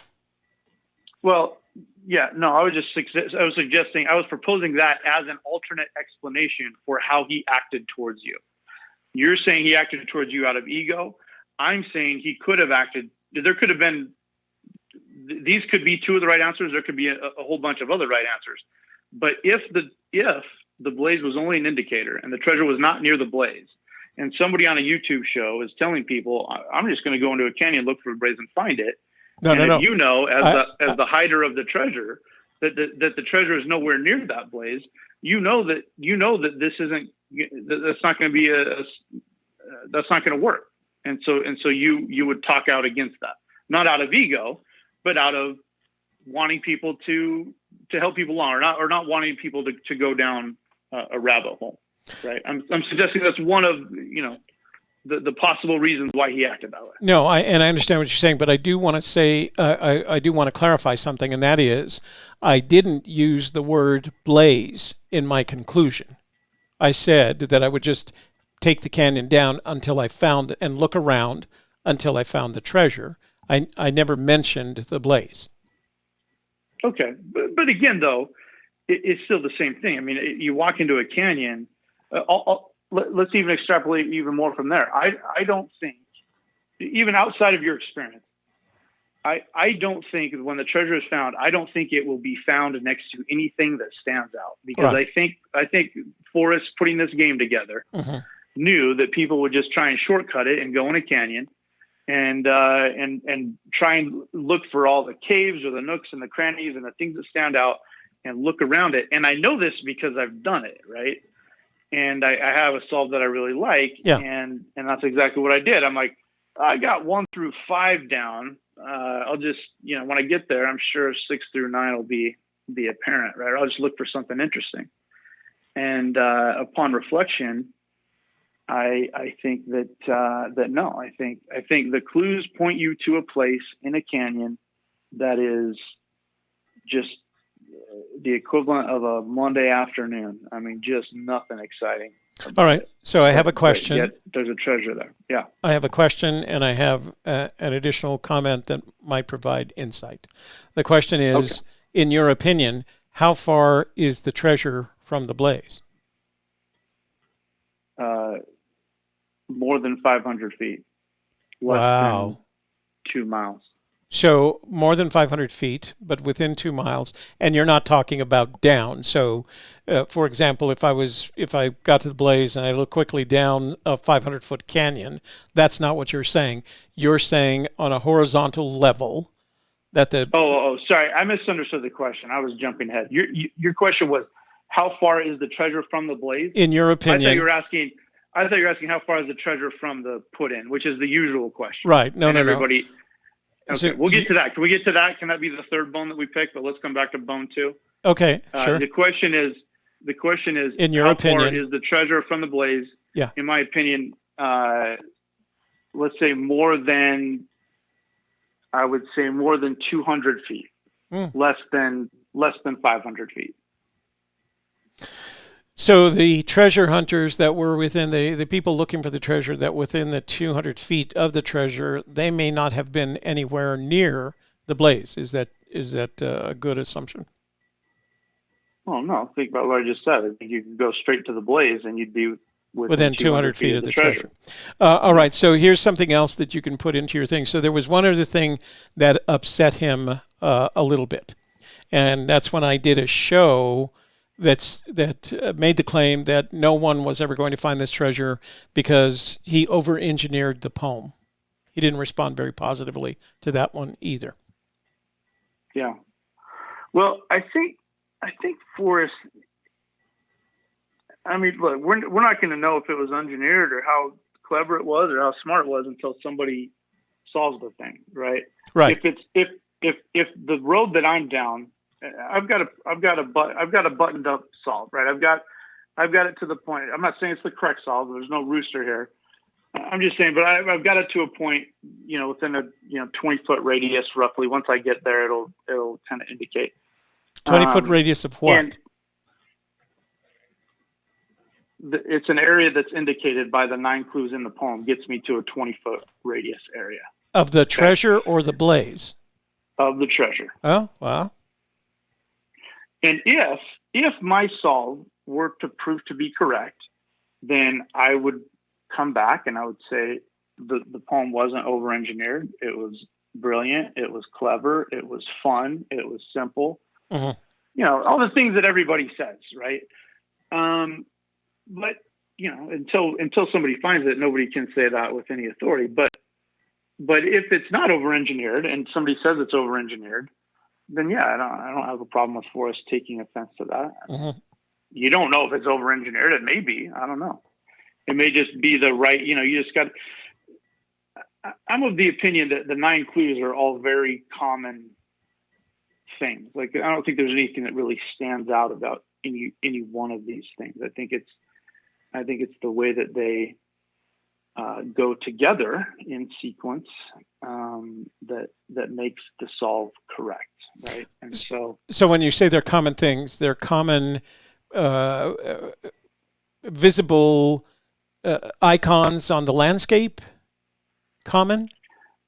I think when Warm Waters Halt is known, I think people will say like, yeah, it's a Warm Waters Halt. Uh-huh. I don't think it's the best Warm Waters Halt out there. Mm-hmm. I don't think these clues are the best instance of what they're saying. I don't think this is the most beautiful canyon in the Rocky Mountains. I think it's beautiful. Uh-huh. I think it's meaningful to him. I think the home of Brown is specific but not unique. I think, I mean, how many creeks are there? How many, heavy loads in water high are there, right? You could find every single clue all over the Rocky Mountains, but it's lining them up correctly. It's that safe. It's just a binary safe code, like you're cracking a safe with two numbers, and you just got to. So, what was it about what Forrest Fenn has written or said that left you with the opinion that the treasure is greater than 200 feet but less than 2 miles from the blaze? There's no shortcuts, and just logic, right? I mean, Forrest has said a person will use logic. How many people have looked for the treasure? How many people have done exactly what you and I did? We walked into a canyon and we looked for things that stood out, and we went and searched around those things, right? Yeah. So logic told me that if the treasure was within 15 or 20 feet of something interesting, there's a pretty good chance somebody would have found it, especially, and this is where I would disagree with you, but especially if as many people say that it's within 500 feet of the put-in, which I disagree with. But if it's within 500 feet of a put-in, somebody of the tens of thousands or hundreds of thousands of boots on the ground people would have found a bronze object if it was within 15 or 20 feet of something interesting, within 500 feet of a parking space. So I'm just using logic to back it out. Has Forrest come out and said that? No, but I think he said things that certainly leave that within the realm of possibility, and it explains why nobody's found it. And why people you're get to the warm water solve the first few clues, and then they can't finish it because they try and shortcut the poem. They try and do exactly what you said, and what I've done. I'm not singling you out. I've done the same thing. I've cheated it. I was until I took the time to go back because I liked the first 4, 5, 6 clues so much I couldn't quit them. I had to go back, rework it, figure it out. 7, 8, 9. What is it? What is it telling me? And then only then did it really give me something interesting, I think. So, in your opinion, how far are you either in time or distance from recovering Fenn's treasure? In the summer. This summer? Yeah. Well, go ahead. Yeah, no, I mean, I'll go. Look, you know me now. We're super best friends. We talk outside of the show, in the show. That's right. Yeah, all around the show. We share anytime. We share poker secrets. Yeah, and I'm gonna go to this place, right? And I'm gonna go to this 20-foot by 20-foot area. I'm going to take my 2 kids. We're going to search it thoroughly. And it's either going to be there or it isn't. And if it isn't there, let's come back on. If you're interested, I'd love to tell you about it. Because I think it's pretty cool. So if let's hope that it is there and that you do recover the treasure. But if it isn't there, will that keep you from pursuing this any further? I don't know. I mean, so this would be my 3rd time back, and you think you have it each time. This is the first time, but previous 2 was like, hey, I've got it. I'm gonna go into the canyon and get it. And this is the first time where it's like, okay, it's either gonna be in this spot or it isn't. And sorry, what was the question?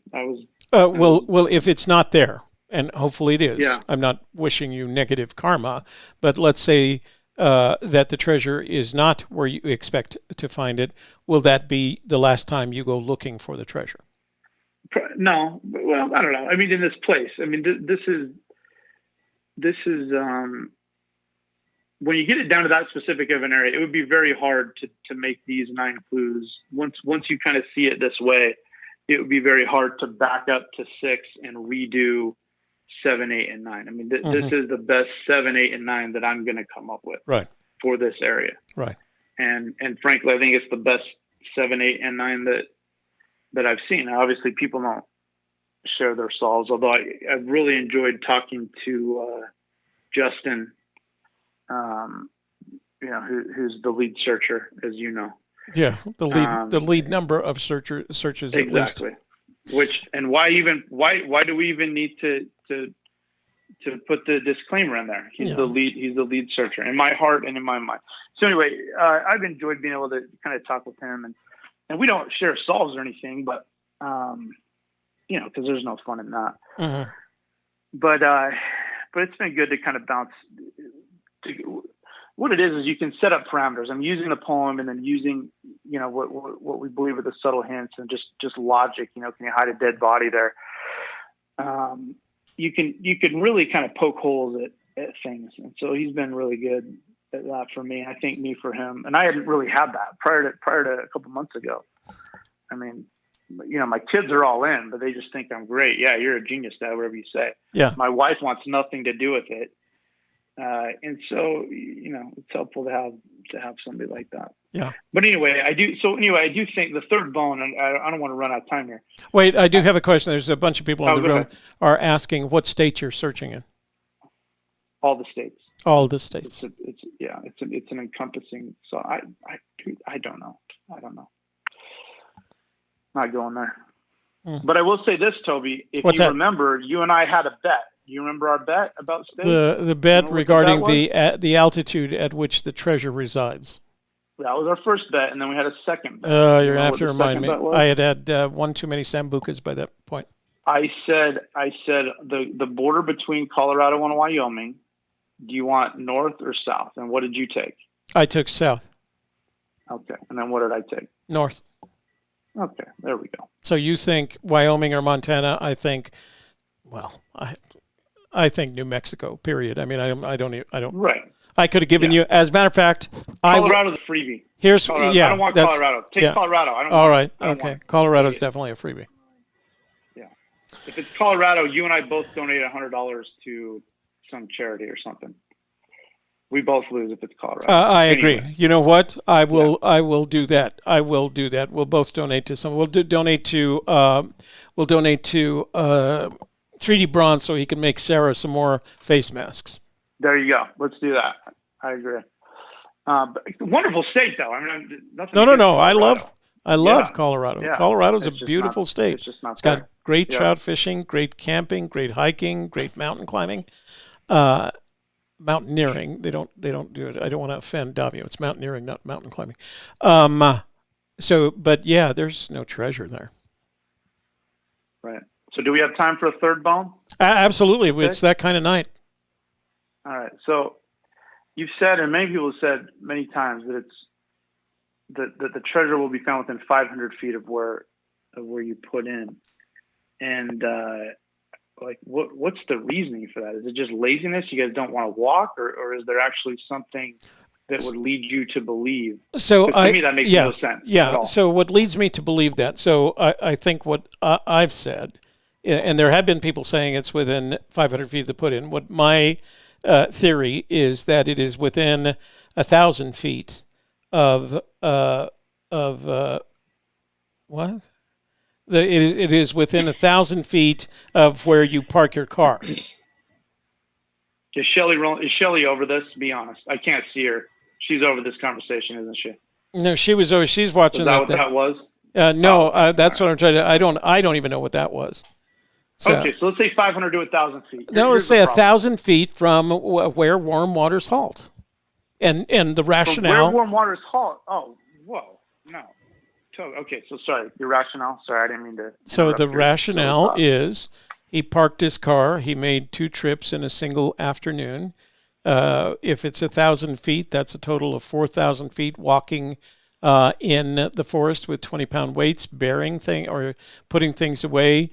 That's an afternoon's worth of effort. If it gets beyond that, you can't do that in an afternoon. I mean, he was 79 or 80. He walks slowly. He's not running this distance.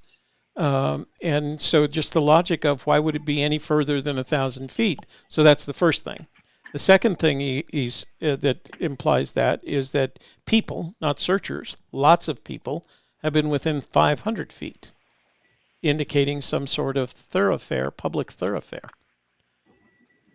Okay. So that's how So I- are you just skipping the too far to walk? You're just not worried about that? the You're too saying far. from No, one no, water no, fall. no. I agree with the too far to walk, but everything in the poem, one has to assume that every clue in the poem is some sort of metaphor. I don't like using the word riddle because I think that changes the dynamic, but it's a metaphor for something. And I have this, I've actually had this conversation with several other people because I ask, are the 9 clues metaphors or literal? And everybody goes, well, some of them are metaphors and some of them are literal. That doesn't make any sense to me. Everything's a metaphor, including not far but too far to walk. Why can't it just be what it claims to be? All right. Well, Why then let can't me it ask just you be the that same simple? question. Why Of can't- your 9 why can't we clues, just Occam's razor this sucker? well, the Occam's razor would say they're either literal or metaphors. Occam's razor would not conclude that some of them are metaphors and some of them are literal. You tell I me think Occam's which razor of the wouldn't- it of the doesn't 9 worry poems about literal or metaphor. of the Yeah, 9 it's clues in the communicating. poem for you, which of the clues are metaphors and which are literal in that they represent a physical thing. So when he says where warm waters halt is a geyser, right? Which of your 9 clues are metaphors and which are literal? It sounds to me like you're not far but too far to walk is literal. I think, Toby, I think that's a false dichotomy. I don't even think that way. Metaphor, literal. I mean, poetry is emotion. Poetry is communication beyond words. It's expressing thoughts and ideas in a way that goes beyond what you can just do in simple conversation. Thank right? you. You're making And so my case. Me, when I read the poem, I'm not thinking about whether it's literal, it's whether it's metaphorical. I'm thinking what is being communicated to me, and I take it as it is. I take it as a whole. I don't parse it out. I begin at where warm waters halt. That's the place you start. Yeah. Taking the canyon down, not far but too far to walk. That means I get in my car. I don't walk there, so it's probably going to be further than certainly a few hundred feet. I mean, hell, I don't even park. So I'll if the drive around poem the parking lot to get 10 feet closer in a parking space. I don't know. I have a sense that if the poem is as simple as you're claiming in the way that you describe, why it should have been found a long time ago. Yeah. Well, okay. Let's follow that logic. So let's say that it is simple, but let's say that there's 20 simple warm waters halts and there's 20 simple canyons down. There's 20 simple homes of brown. There's 20 simple creeks, right? What's 20 times 20 times 20 times 20? What would it be? 20 to the 9th? Anybody want to do the math there? I mean, there's billions of possibilities. So, I think it could look. I don't have the treasure, but I'm saying that this could be a possible explanation to why it hasn't been solved and how it could still be simple and how it could still be everything that he's claimed it is. So the riddle. You can't shortcut it. Which is another reason. And if your microphone won't let you do that. Go ahead. I thought you had said that the treasure was no more than 500 feet from the put-in at the home of Brown. 1,000 feet from where warm waters halt. Okay. So how far is it from home of Brown? How far is home of Brown from warm waters halt? I don't know. Certainly, I don't know the answer to that question because I don't know what the riddle for not far but too far to walk is. I don't. Let's just play the game though. So let's say you've set your field at 1,000 feet, and you've got to fit 9 clues in there. Mm-hmm. Yeah. And they've got to be in order, and they've got to be sequential. So where are you going to put your home on? Are you going to put it at 100 feet, 200 feet, 300? I'm certainly if I wanted to if I was writing this poem and hiding this treasure, I wouldn't make it I wouldn't do it in a way that is regular. I wouldn't make a clue. If it's 1,000 feet, I wouldn't make a clue every 9 clues every 100 feet. I wouldn't do that. Okay, then, well, right, but it's not you doing the poem, and we know that he said that the clues are sequential, and the word isn't overlapping, but I mean they. What's the word I'm looking for? It's not sequential. It's another S word, but anyway, they're in order. So let's deal with that. So let's say that with your playing forest game, you said you've set his field at 1,000 feet. There's 9 clues. Do those 9 clues represent a point? Or are these phantasmical, metaphorical ideas? Well, I guess you're saying so they the are. clues are the metaphorical representation of long-lived landmarks on the surface of the earth. Okay, so you're saying that the clues rise above your 1,000-foot playing field, but somehow then point back down to that they're not a no, that's state. not what I'm saying. They are metaphors. The clues are metaphors for long-lived physical landmarks on the surface of the earth.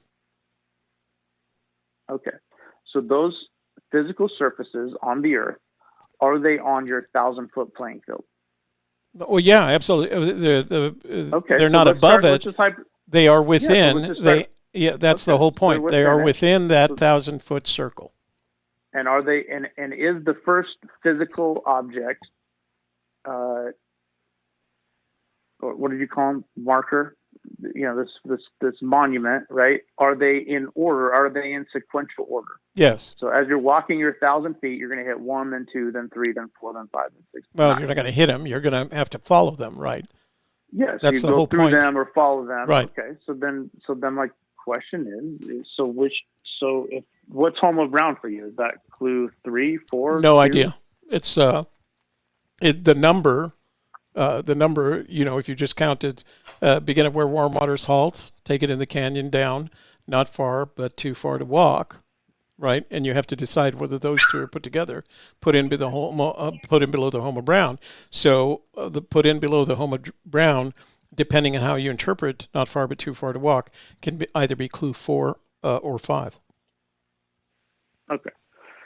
So, I mean, at the end of the day, this probably isn't interesting to people, but at the end of the day, I think you've got a playing field, a canyon, whatever you want to call it. You've got 9 clues. Mm-hmm. And if you're home of Brown, for most people, that's going to be either clue 2, 3, or 4. And if you put in, and then you're trying to cram the remaining 5 to 7 clues in a 500-foot area, or, in your case, I don't know where it would be, but let's say the 700-foot area. I mean, it just doesn't make for. I don't think that's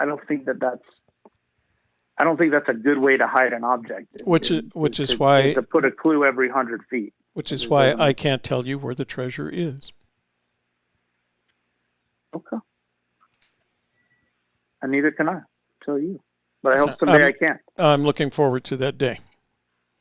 All right, sir. I will change your name from Dominic to Dominate on my contacts list, and we look forward to hearing from you again. It was a pleasure. You have a good evening. Sure. All right. You too. Bye-bye.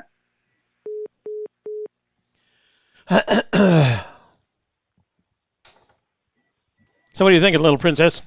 I'm thinking that was as long as 10 minutes I Yeah, I know. That was pretty long, wasn't it? That was my fault. I let it go. But, hey, it's my phone. It's my soap and my phone, and I can wash it as fast. I got to take care of some... yeah, people were accusing you of doing that. So. Yeah. Do you think the terrain is uphill from Forest parked his car to the hidden spot requiring 2 trips? If it is downhill or level, he maybe could have carried it all in one. So I don't think it makes any difference. And I don't know whether I mentioned we were talking about our exercise routines a while ago. And my exercise routine is riding my bicycle around a long rectangular box. And the advantage to riding it around this box is you always have, on any given day, you're going to have one uphill leg and you're going to have one downhill leg. And then depending on the wind, which in this area blows either north or south, you're going to have one upwind leg and one downwind leg. So it's irrelevant as to where he hid the terrain, as to where he hid the treasure, because he still had to make one uphill, one downhill, one uphill, one downhill, or vice versa, one downhill, one uphill, because he made 4 trips to and from and to his car. So it probably didn't make any difference. Is a word that is key in the poem. Britt from Miami. Britt for the longest time, I believed that there was a word that was key, but in his most recent interview with Christy and Mike and Cynthia was there, he was very purposeful. He purposefully did not use the word key, the word, quote, key, period, unquote, in his answer to that question. He changed it. And I'm not sure whether I'd like to claim that I had something to do with that, but I'm not sure of that. He changed it. He didn't use what he normally says, which is there's a key word in the poem. And I think the reason he changed that is somewhere along the line he figured out, or he concluded, or he thought about it, and he realized that the phrase keyword has a very special meaning, the implication being it is a word that enables you to unlock the secrets of the poem. And he realized that's not in here. That's not in that poem. So what he said instead was there is a word, and these are his words, I think it's pretty accurate. He said, there is, when asked that question about the keyword, is there a keyword in the poem? He said, there is a word that is more important than some of the others. Now, you got to think about that for just a little while, because it's not the single most important word in the poem. It's more important than some of the others, either indicating there are words that are more important than that one, or indicating that only some words in the poem are important and most of them could be ignored. So he changed his tune on the keyword. I'd be surprised if we ever heard him use that phrase, keyword, again, to describe a word that's important in the poem. Candy says, I know, I'll chime in. The blaze isn't the final clue. The blaze is the important detail that is needed to start the quest, because it is part of the first clue. And she says, end rant. Oh, Candy, that was hardly a rant. Come on, you're actually too polite for a rant. Hey, Toby, it's Joey Perro. I've something to chat about tonight if you've got time. Joey, I think that's going to have to wait till next week. Ken in Oklahoma says, is there any good video of Forrest walking or hiking at age 79 or 80? Do you remember anything? I mean, the most I've seen him walk around is his backyard. There's some videos of him being interviewed when he was just a couple years older than that. But he was walking around. But he was San Lazaro. Yeah. Yeah, but San Lazaro video. Oh, you know what? There is a video. That's the one that Jennifer London did, right? That's on Terry Fenn's. So there is a video of him scrambling around San Lazaro with one of the with a news reporter, but he's still that slow. You know, this was done within the past 7 years, so it's a different Forrest Fenn, I feel. I was talking to my mom Sunday because it was her birthday, so I asked her how old she was, and then I realized that my dad is 80. Which is when Fenn hid the treasure. Yeah, and she said that he had called her for her birthday, and his biggest complaint about this whole COVID situation is he can't get out and go fishing. And that made me think of Forrest Fenn, still going out and going fishing and stuff. So, because he could, I think, if you're 80 and your biggest complaint about the virus is that you can't go fishing, that's a pretty hardy 80. Right? Yeah. Unless you're going to that, because there is a style of fishing that is you go to the lake and you sit on a chair and you drink beer. Well, yeah, but trout fishing. He doesn't drink anymore, but it's kind of how he does it. But he likes to go for bass, and so it's more casting and retrieving. That's what you do with bass. They're not bottom feeders. You have to attract them. So. I shouldn't talk about it. I've never actually. It's not fly fishing, that's right. For sure. I've never fished for bass. I can't even talk about it. I've never fished for any. I've never fished for warm water fish, except those for which I have fished in salt water, which I don't think are warm water fish. I've only fished for trout. That's kind of silly, isn't it? Yeah. Oh, that's not true. Dang nabbit, that is not true. when I was living in Lampasas, Texas, outside of Fort Hood, halfway between Fort Hood and Austin, Texas. I did go on the Lampasas River and fish for catfish with chicken balls. Oh, I don't want to hear about that story again. My gosh, how many times have I heard chicken balls? I don't know. Lots, I'm sure. Too many. All right. Oh, by the way, Holly, who thinks you're sexy, is Holly Cairn. Oh, well, we've talked with her before. She said it in the chat room. Oh. And she also said, yes, she thinks you're sexy. So, you know what, Holly? Thank you very know. much for that. There's nothing better for a man's ego to hear a woman say that she thinks he's sexy. Because there's a point at which you start worrying about that. You know, no, I guess I don't worry about it. I guess I've actually never worried about whether I was sexy or not. It's not, I've never thought of myself as sexy. I think of myself as smart. And that seemed to attract enough women in my life. Enough. More than enough. Yeah, more than enough. Yeah. I never felt like women were attracted to me because I was sexy. I think women were attracted to me because I was funny and smart. What do you think? And the way you treat people. You're very good with people, I think that's a huge part of it. You're very respectful towards women and like people who are serving you, helping you with things like waiters or hotel staff or whatever. You're always very polite. You always tip well. All of that. Mm-hmm. It's all important. Oh, okay. Well, good. Well, Holly, nonetheless, thank you. You made my night.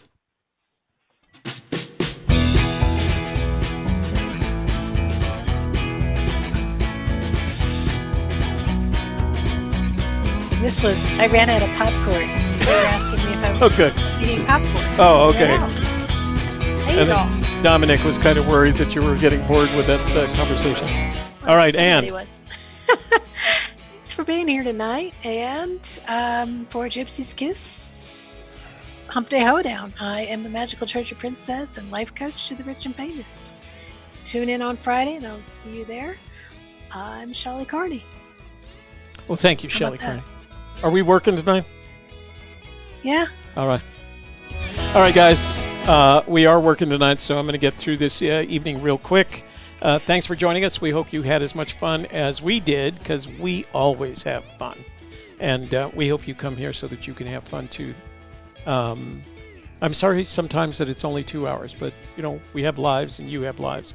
We'll be back on Friday. We have our member ball tomorrow night. We'll be back on Friday with Friday Fandango. By then, I hope I'll have my soundboard back in shape.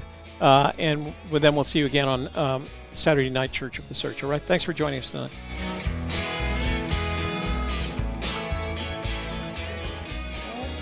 Humpday. Indeed, Humpday. Humpday. Say another thing I have to get fixed.